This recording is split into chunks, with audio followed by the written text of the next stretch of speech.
Visa centre স্থানান্তরের আহ্বান, প্রশংসায় ভাসছেন ডক্টর মোহাম্মদ ইউনূস।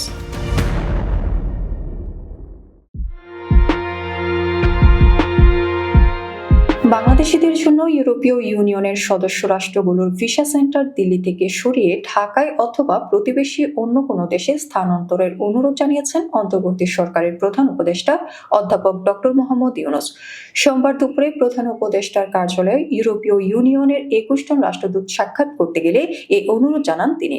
দুপুর ১২টায় রাজধানীর তেজগাঁওয়ে প্রধান উপদেষ্টার কার্যালয়ে এই বৈঠক অনুষ্ঠিত হয়। এই বৈঠকের পর থেকেই অন্তর্বর্তী সরকারের প্রধান ও শান্তিতে নোবেল জয়ী ডক্টর মোহাম্মদ ইউনূসের প্রশংসা করছেন সবাই। সোশ্যাল মিডিয়ার ফেসবুকে এই নিয়ে নেটিজেনদের উচ্ছ্বাস দেখা গেছে। নেটিজেনরা লিখেন, বাংলাদেশের কোনো রাষ্ট্রপ্রধান এ পর্যন্ত এমন কাজ করার উদ্যোগ নেয় নাই, তারা এই কাজ করার কোনো পরিকল্পনাও করে নাই। আসলে জ্ঞানী লোকের মাথায় জ্ঞানী কাজ। ধন্যবাদ ডক্টর ইউনূস স্যার। আমরা আশা করি আপনার নেতৃত্বে এই দেশ অনেক উন্নতির শিখরে পৌঁছাবে। আনোয়ার হোসেন নামে একজন ফেসবুকে লিখেছেন, আলহামদুলিল্লাহ, এটাই হচ্ছে উন্নয়ন। ধন্যবাদ ডক্টর ইউনূস স্যার।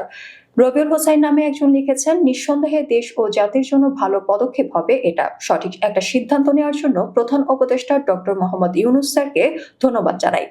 শৌসন্তন নামে একজন লিখেছেন, প্রধান উপদেষ্টার এই প্রস্তাবকে স্বাগত জানাই। তাহলে ভারতের স্বেচ্ছাচারিতা থেকে বাংলাদেশের মানুষ মুক্তি পাবে।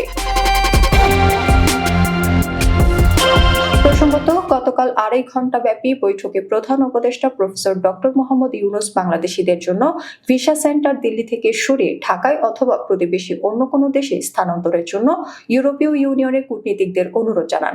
এ সময় প্রধান উপদেষ্টা বলেন, ভারত বাংলাদেশিদের জন্য ভিসা সীমিত করায় অনেক শিক্ষার্থী দিল্লি গিয়ে ইউরোপের ভিসা নিতে পারছে না, ফলে তাদের শিক্ষা জীবন নিয়ে অনিশ্চয়তা তৈরি হয়েছে। ইউরোপের বিশ্ববিদ্যালয়গুলো বাংলাদেশের শিক্ষার্থী পাচ্ছে না। ভিসা অফিস ঢাকা অথবা প্রতিবেশী কোনো দেশে স্থানান্তর হলে বাংলাদেশ ও ইউরোপীয় ইউনিয়ন উভয়ই উপকৃত হবে। তিনি বলেন, ডিসেম্বরের গোটা মাস জুড়ে আমরা বিজয় উদযাপন করি। বিজয়ের মাসে আপনাদের সঙ্গে এমন একটি ইন্টারঅ্যাক্টিভ আলোচনায় অংশ নিতে পেরে আমি খুব আনন্দিত। বাংলাদেশের জুলাই আগস্টে গণ অভ্যুত্থানে শহীদ ও আহতের প্রতি সম্মান প্রদর্শন করেন তিনি।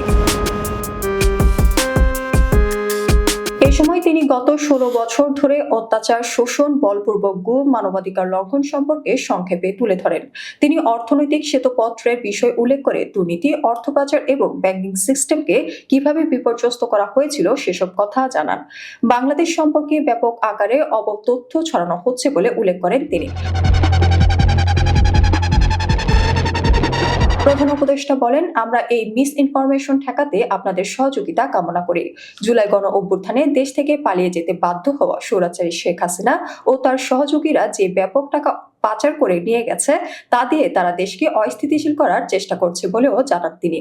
সম্প্রীতি ও জাতীয় ঐক্যের লক্ষ্যে বাংলাদেশের সকল রাজনৈতিক দল ও ধর্মীয় জনগোষ্ঠীর প্রতিনিধিদের সঙ্গে মতবিনিময়ের কথাও বৈঠকে উল্লেখ করেন প্রধান উপদেষ্টা।